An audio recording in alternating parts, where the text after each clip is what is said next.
Hey, hey, hey! J'espère que vous allez bien. Ça faisait un peu Père Noël, hein, je pense, cette intro. Enfin bref, aujourd'hui, on va parler de ça, d'iOS 14. Je suis un peu en retard et cette vidéo n'est pas faite que pour parler des nouveautés, elle est également faite pour vous apporter mon retour, mon avis après l'utilisation depuis quelques jours de cette bêta.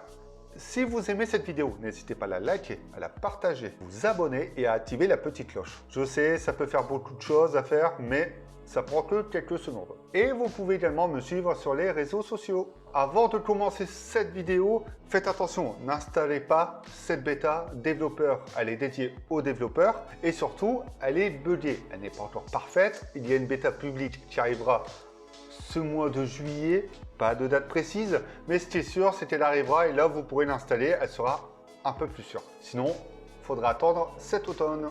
Soit, parlons d'iOS 14. Beaucoup le disent et je suis assez d'accord sur le fait qu'il y a des similitudes avec Android et surtout Windows Phone, notamment pour les widgets.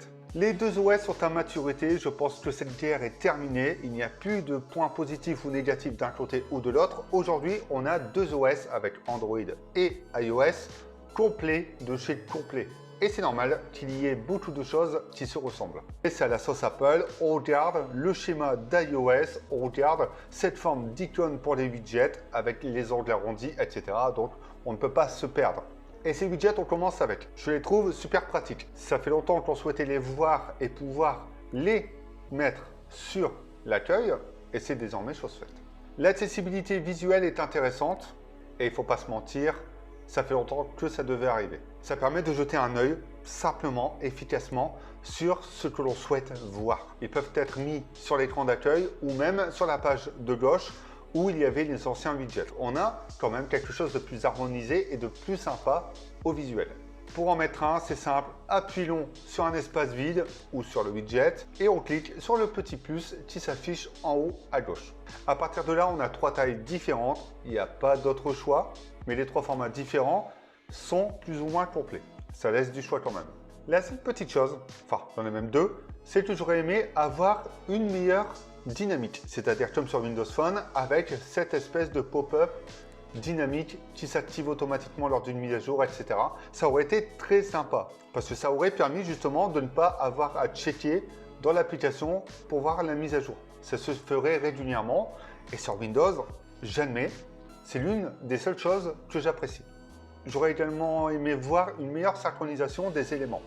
Par exemple, lorsque je regarde le widget de temps passé sur l'écran, ça ne s'affiche pas tout de suite. Il y a un retard. Il faut cliquer sur le widget et regarder le vrai temps passé sur l'écran. Pareil pour la météo. Et parfois, il faudra réactiver la localisation pour la météo. Je ne sais pas si c'est définitif, je ne pense pas. Je pense plutôt que c'est dû à la bêta, donc il faudra patienter pour voir si c'est mieux optimisé. On a également cette pile intelligente à widget dynamique qui permet de pouvoir swiper entre plusieurs widgets. L'idée est sympa, ça vous permet également de jeter un œil sur les news, sur la météo, sur ce qui se passe autour de vous, sans avoir à basculer sur une application ou même d'un widget à un autre. Ou même swiper sur l'écran, ça devient trop chiant. Autre nouveauté sur l'accueil, Hype Library. C'est comme un tiroir d'applications. Ça permet tout simplement de retrouver toutes ces applications en un seul et même endroit. Encore une fois, c'était très attendu. Maintenant, le design est sympa. Ça ne plaira pas à tout le monde, mais toutes les applications sont regroupées par thème. Ça permet de ne pas perdre de temps, de ne pas créer de dossier et surtout, ça, c'est ce que je kiffe le plus, d'avoir une seule page d'accueil avec les éléments que l'on souhaite sans forcément avoir toutes ces pages qui traînent derrière pour rechercher une application. Pour les minimalistes, c'est la meilleure idée que l'on pouvait avoir. Et on peut également rechercher les applications que l'on souhaite avec un swipe vers le bas comme un vrai tiroir d'applications. Les appels se font maintenant sous forme de notification et ne vous empêcheront plus de vous couper dans ce que vous faisiez. Encore une fois, c'est une bonne chose, il suffira d'appuyer sur celle-ci pour passer en mode plein écran. Et également, pour Siri, lorsque vous faites une recherche et que le smartphone est en mode silencieux, vous n'entendrez pas Siri, mais la recherche sera faite quand même. Siri fait peau neuve, plus discret, plus sympa et ça vous permettra également de faire des recherches directement depuis votre navigateur. Et ne s'affiche plus en plein écran maintenant. Ce sera la petite animation qui apparaîtra sur le bas de l'écran Le Picture-in-Picture est enfin disponible. Autre grande nouveauté attendue, ça permettra de visionner votre vidéo, votre film, tout en étant sur les réseaux sociaux, tout en profitant des deux. Et ça, c'était l'amélioration attendue et que l'on avait déjà sur Android. Et pour ce Picture-in-Picture, ça ne fonctionne pour le moment pas avec toutes les applications. C'est normal, c'est encore une phase bêta. Il y a également le témoin lumineux de sécurité qui s'active lorsque les caméras sont utilisées, donc vert pour la caméra, orange pour le micro. Le double tap ou le triple tap arrière, fonctionnalité très sympa, ça a fait le buzz partout, mais c'est quelque chose d'agréable à utiliser. On peut faire un double tap pour faire un retour, pour revenir sur l'accueil, pour activer le centre de contrôle comme je l'ai fait, et un triple tap. Maintenant, et c'est ce qu'il y a à savoir, c'est qu'il y a un temps de réaction. Au moment où vous faites ce double tap, l'action ne se fera pas directement sur le smartphone. Ça se fera 1 à 2 secondes après. À voir si ce sera plus réactif dans le temps, mais ne vous attendez pas à avoir quelque chose d'hyper réactif. Et la liste de fonctionnalités compatibles est assez longue. Il y a également la reconnaissance des sons, donc lorsque c'est une sonnette, lorsque vous avez, on va dire, une sonnette connectée, un interphone connecté, ça reconnaît le son et ça peut également, avec HomeKit, vous montrer la personne qui est devant chez vous. CarKey permet de déverrouiller une voiture avec votre smartphone. Et si vous oubliez vos clés, sachez qu'on peut vous l'envoyer par message. Et oui, vous pouvez envoyer vos clés à quelqu'un d'autre par iMessage. L'idée est sympa.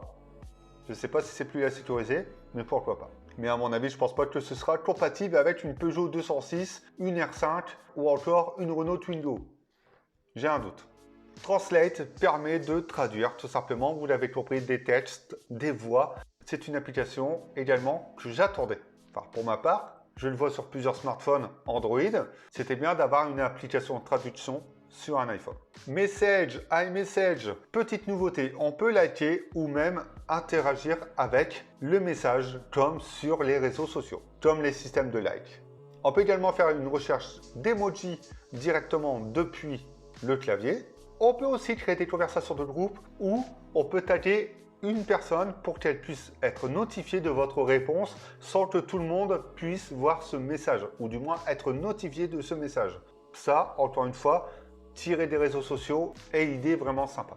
Il y a également les applications par défaut. Apple ne s'est pas tardé dessus, mais on peut désormais choisir une application par défaut. AppClips qui permet d'utiliser une application sans forcément la télécharger ou l'acheter. Ça permet d'utiliser l'essentiel et parfois, au lieu d'installer une application dont on ne se sert jamais, pourquoi pas utiliser les choses pratiques de celle-ci disponibles sans forcément l'avoir dans son téléphone et la laisser traîner. Ce que je retiens d'iOS 14, c'est que les nouveautés attendues depuis un bon petit moment, même quelques années, sont enfin présentes. On a un OS mature, on a un OS complet et on a un OS plus personnalisable. C'est tout ce qu'on attendait d'Apple. Maintenant, cette version bêta est buggée. C'est pour ça que je ne lance pas de grosses critiques. Ce sont simplement des constats avec cette bêta développeur. Il n'y a aucun doute que tout sera fonctionnel et sans problème, notamment pour les synchronisations de widgets lors du lancement final cet automne. iOS 14 est plus organisé, est plus épuré, c'est plus dynamique, ça donne un petit coup de fraîcheur, même si les icônes en eux-mêmes ne changent pas, eh bien on a cet aspect rafraîchi de l'OS qui fait plaisir. Tout simplement, finir sur ça, ce qui manquait est enfin disponible. Voici la liste de tous les iPhones compatibles à cette mise à jour. Elle est longue, c'est tous ceux depuis iOS 13, c'est-à-dire depuis l'iPhone 6S et l'iPhone SE première génération, qui auront droit à iOS 14. Et Apple démontre encore une fois que le suivi logiciel est l'un de ses points forts. C'est tout ce que j'avais à dire sur iOS 14. J'espère que cette vidéo vous a plu. Si c'est le cas, n'hésitez pas à aller voir les autres disponibles sur Avimobile, mais également sur avimobile.fr. Et nous, on se retrouve bientôt pour d'autres vidéos.